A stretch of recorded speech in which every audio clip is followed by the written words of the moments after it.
There's no feeling more intense than starting over. If you deleted your homework the day before it was due, as I have, or if you left your wallet at home and you have to go back after spending an hour in the commute. If you won some money at the casino and then put all your winnings on red but it came up black. If you got your best shirt dry cleaned before a wedding and then immediately dropped food on it. If you won an argument with a friend and then later discovered that they just returned to their original view. Starting over is harder than starting up. If you're not ready for that, like if you've already had a bad day, then what you're about to go through might be too much. Feel free to go away and come back. I'll be here. Alright, thanks for coming with me on this trip. I'll understand if you have to take a break at any point. Just find a safe place to stop or quit the game. Don't worry, I'll save your progress, always, even your mistakes.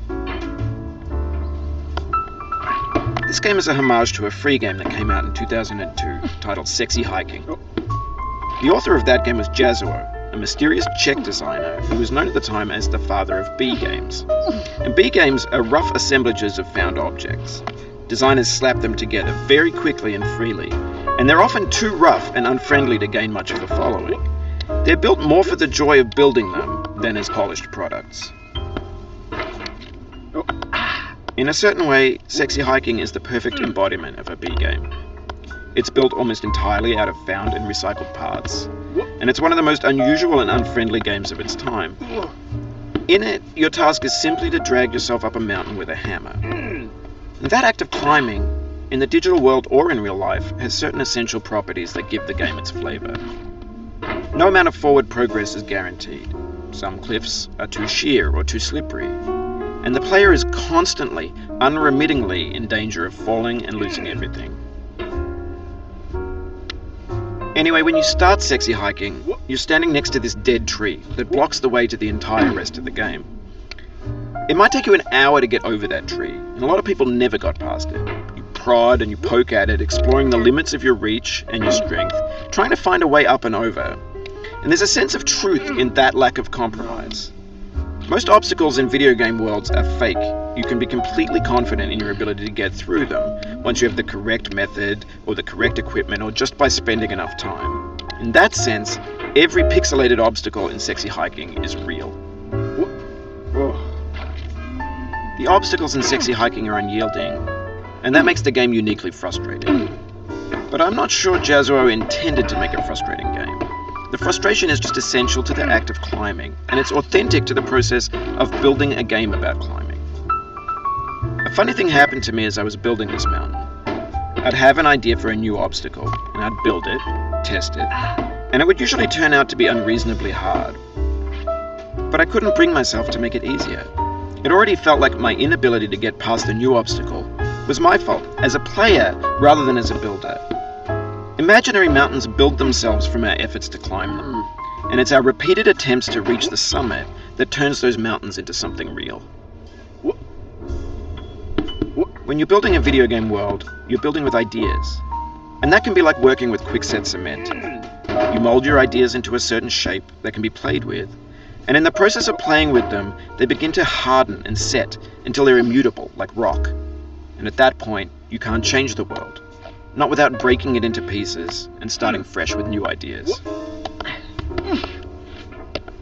For years now, people have been predicting that games would soon be made out of prefabricated objects, bought in a store and assembled into a world. And for the most part, that hasn't happened, because the objects in the stores are trash. I don't mean they look bad or that they're badly made, although a lot of them are. I mean they're trash in the way that food becomes trash as soon as you put it in the sink. Things are made to be consumed and used in a certain context, and once the moment is gone, they transform into garbage. In the context of technology, those moments pass by in seconds.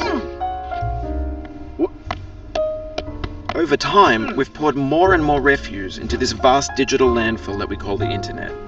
It now vastly outnumbers and outweighs the things that are fresh and untainted and unused. When everything around us is cultural trash, trash becomes the new medium, the lingua franca of the digital age. And you can build culture out of trash. But only trash culture. B games, B movies, B music, B philosophy. Maybe this is what digital culture is. A monstrous mountain of trash, the ash heap of creativity's fountain. A landfill with everything we ever thought of in it. Grand, infinite, and unsorted. There's 3D models of breakfast, Gen X's fanfic novels, scan magazines, green screen Shia LaBeouf, banned snuff scenes on Live Leak. Facebook's got lifelike bots with unbranded adverts and candid shots of Kanye and Taylor Swift mashups, car crash epic failed GIFs, Russian dashcam vids, discussions of McRibs, discarded, forgotten, unrecycled, muddled, rotten, untitled. Everything's fresh for about 6 seconds, until some newer thing beckons, and we hit refresh. And there's years of persevering, disappearing into the pile, out of style, out of sight. In this context, it's tempting to make friendly content that's gentle, that lets you churn through it but not earn it. Why make something demanding if it just gets piled up in the landfill, filed in with the bland things? When games were new, they wanted a lot from you. Daunting you, taunting you, resetting and delaying you. Players played stoically. Now everyone's turned off by that. They want to burn through it quickly. A quick fix for the fickle, some tricks for the clicks of the feckless. But that's not you, you're an acrobat. You could swallow a baseball bat. Now I know, most likely you're watching this on YouTube or Twitch, while some dude with 10 million views does it for you. Like a baby bird being fed chewed up food. That's culture too. But on the off chance that you're playing this, what I'm saying is, trash is disposable, but maybe it doesn't have to be approachable. What's the feeling like? Are you stressed? I guess you don't hate it if you got this far. Feeling frustrated? It's underrated.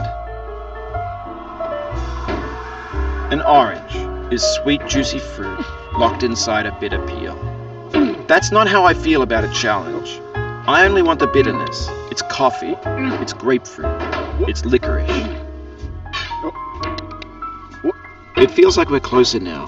Composer and climber, designer and user. You could have refused, but you didn't. There was something in you that was hidden, that chose to continue. It means a lot to me that you've come this far, endured this much. Every wisecrack, every insensitivity, every setback you've forgiven me is a kingly gift that you've given me. We have the same taste, you and I. It's not ambition, it's ambition's opposite. An obdurate mission to taste defeat. You'll feel bad if you win, so I put this snake in for you. Have you thought about who you are in this? Are you the man in the pot, Diogenes? Are you his hand? Are you the top of his hammer? I think not.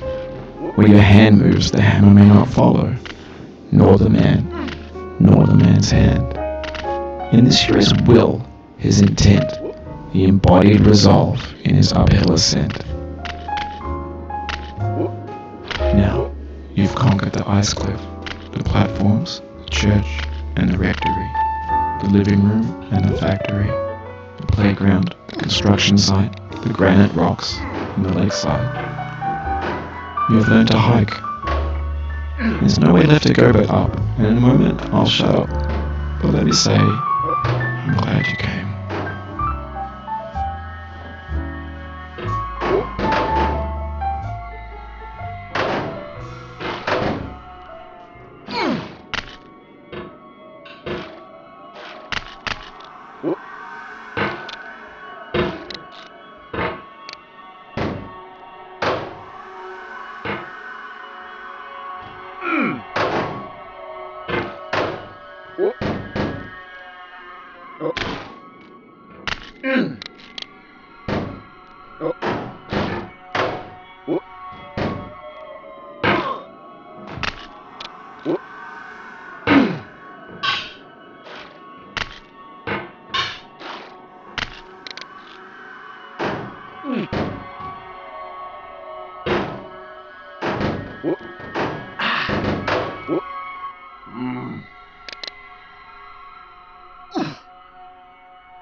No.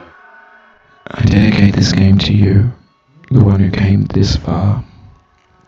I give it to you with all my love.